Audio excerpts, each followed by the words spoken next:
महाराज जी, मुझे भगवान ने मनुष्य का शरीर दिया और सब अच्छी व्यवस्थाएं दी, परंतु जीवन में लगातार मिल रही असफलताओं से मेरा आत्मविश्वास टूट गया है, जिससे अकर्मण्यता और उदासीनता रहती है। जीवन पूरी तरह से दिशाहीन लगता है। ऐसा हम मान ही नहीं सकते कि किसी के जीवन में 100% असफलता ही असफलता है, नहीं मान सकते।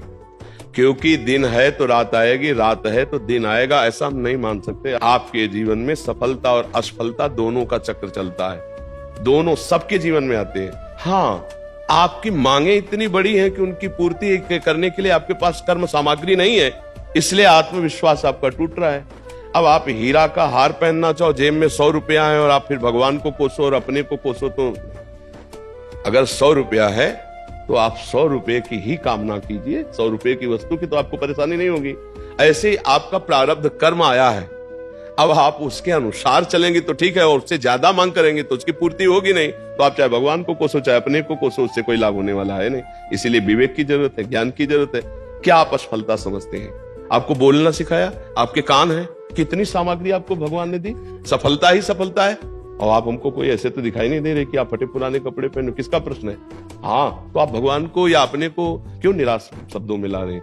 आप आगे से आगे कामनाएं, आवश्यकताएं सबकी भगवान पूर्ण कर रहे हैं कर्म के अनुसार। आपको जो अत्यंत आवश्यक है वो भगवान पूर्ण कर रहे हैं। वायु फ्री, अभी बीमार हो जाओ, ऑक्सीजन लगवा, पैसा लगेगा, फ्री ऑक्सीजन भगवान दे रहे हैं। जल दे रहे हैं, पृथ्वी दे रहे हैं, आकाश दे रहे हैं, बुद्धि कहां, देखो आंख कितनी सुंदर हम सब देख सकते। किसी किसी की आंख नहीं, थोड़ी देर सोचो उसका कैसा जीवन होगा। कोई बोल नहीं पा रहा, कोई सुन नहीं पा रहा, कोई तीनों से रहित है, न बोल पा रहा, न सुन पा रहा, अब उसका जीवन कैसा है? आप कभी भगवान को धन्यवाद दीजिए कि आपको कितना सुंदर जीवन दिया है और आप खा पी रहे हैं। आपने कभी वो गरीबी देखी है जिसके लिए आप कोसने के शब्द में बोले? वो गरीबी देखी है?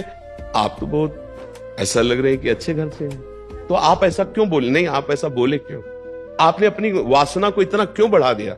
आप ऐसी इच्छाएं क्यों कर रहे हैं कि जो आपके पास पावर नहीं उससे ज्यादा आप कर रहे हैं?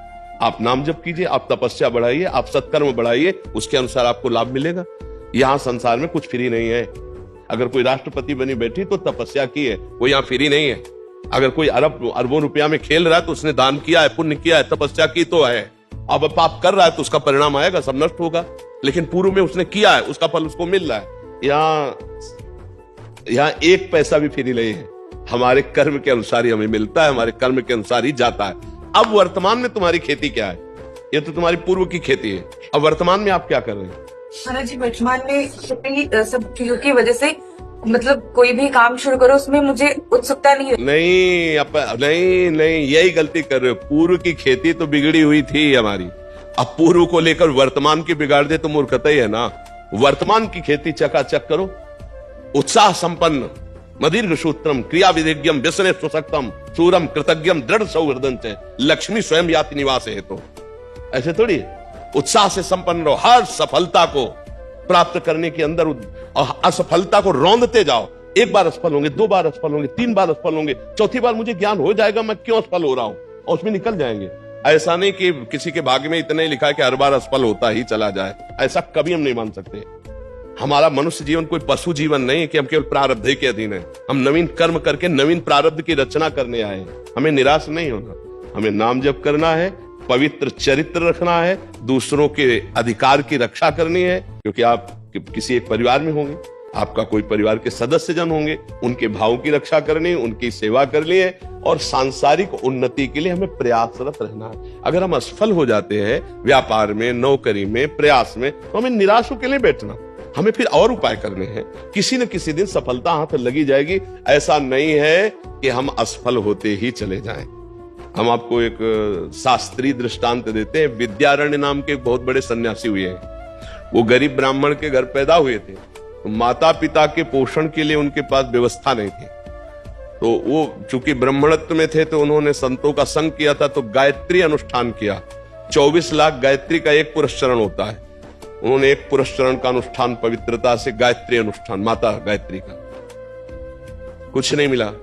दूसरा अनुष्ठान, तीसरा अनुष्ठान, चौथा 23 पुरस्चरण की, 24 लाख गायत्री के 23 पुरस्चरण के।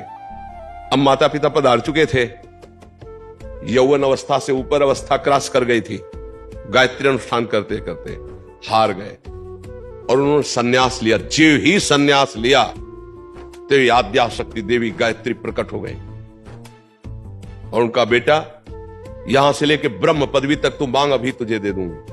तो उनका माता, अब तो मैं सन्यासी हो गया, जब मैं धन मांग रहा था तब आप क्यों नहीं आई? तो उनका, तुम्हारे 24 ऐसे महत पाप थे, 23 पुरस्चरण से वो सब नष्ट हो गए, एक और बचा था तो सन्यास ले लिया, उससे वो नष्ट हो गया। अब तुम देवराज इंद्र पद का, कुबेर का खजाना मांगो तो मैं दे दूंगी। बोले अब सन्यासी हो गया, मुझे इसकी जरूरत नहीं है। तो इससे हमको ये मिला कि जब तक हमारे पूर्व के पाप हैं तो वो हमको उन्नति में बाधा डालते हैं, हमारा प्रयास असफल हो जाता है। तो हमको साथ में भजन ही करना है, भजन भी करना है। हमें इसीलिए कहते हैं राधा राधा राधा राधा, कृष्ण कृष्ण हरि हरि, राम राम। जो नाम तुम्हें प्रिय हो भगवान नाम, वो नाम जप करो, क्योंकि वो नाम तुम्हारे उन पापों को नष्ट करेगा। 24 पुरस्चरण मतलब एक तरह से हुए, 23 पुरस्चरण एक सन्यास, तब वो निष्पाप हुए। तो अपने लोगों के पास कितना होगा पाप? 4 माला जपे, काम नहीं बना तो अश्रद्धा हो गई। सोच, ऐसा नहीं होता। वो 4 माला फ्री नहीं जाएगा, वो 23 पुरस्चरण फ्री नहीं गए। 24वां सन्यास लेते ही माता जी साक्षात प्रकट हो गए, आप जो मांगो। तो उनका बहुत बड़े महापुरुष हुए हैं विद्यारण्य सन्यासी जी, उनके बड़े बड़े ग्रंथ हैं, बहुत उच्च कोटि के महापुरुष हुए। तो हमारी ये प्रार्थना है, असफलता में हमको निराश नहीं होना, हमें रौंदना है इस असफलता को। हम मनुष्य देह प्राप्त करके भगवद अंश है, हम कोई पशु नहीं है कि हम असफलता में बस झुक गए, उत्साहहीन हो गए, भगवान से अश्रद्धा हो गई, जीने से अश्रद्धा हो गई और क्रियाओं से अश्रद्धा हो गए। ऐसा नहीं, हर बार हम लड़ेंगे, एक बार विजयी होंगे। जीवन में एक बार तो हम विजयी होंगे, हम परास्त करेंगे। 2 साधन चलना चाहिए, एक आंतरिक नाम जप और एक बाह्य प्रयास, तो हम सफल हो जाएंगे, बिल्कुल सफल। अर्जुन जी से यही भगवान कह रहे हैं, मैं तुम्हारे साथ हूं, मामनिस्मर युद्ध च, मेरा स्मरण और युद्ध कर। युद्ध माने कर्तव्य कर्म, अपने कर्तव्य में लगे रहो और मेरा स्मरण करो। स्मरण क्या करेगा? पाप को नष्ट करेगा। कर्तव्य क्या करेगा? आगे की उन्नति का रास्ता खोल देगा। अब हम लोग सही पूछो तो धर्म का आश्रय नहीं लेते, भजन का आश्रय नहीं लेते और मनमानी आचरण करते हैं। कोई बिरला ऐसा होगा जो अपने जीवन के चरित्र को पावन करके धर्मयुक्त चल करके ऊंचाई पर चढ़ना चाहे। नहीं तो ऊंचाई पे चढ़ना चाहता है, लेकिन जहां से ऊंचाई बनती है उसे खो देता है, तो वो ऊंचाई कुछ दिन के बाद उसकी मिट्टी पल्लित हो जाती है। ये हमारी बात ध्यान रखना। धर्म के बिना आज तक कोई ऊंचाई पर नहीं चढ़ पाया है। ऊंचाई पर चढ़ने के लिए चरित्र पावन और आपका विचार और उत्साह पावन। अगर चरित्रहीन जीवन रहा तो कुछ भी रुपया इकट्ठा कर लो, तुम्हें शांति नहीं मिलेगी। कुछ भी कर लो, शांति नहीं मिलने वाली। ये हमारा धर्म प्रधान देश है, ऐसा नहीं रहा है। और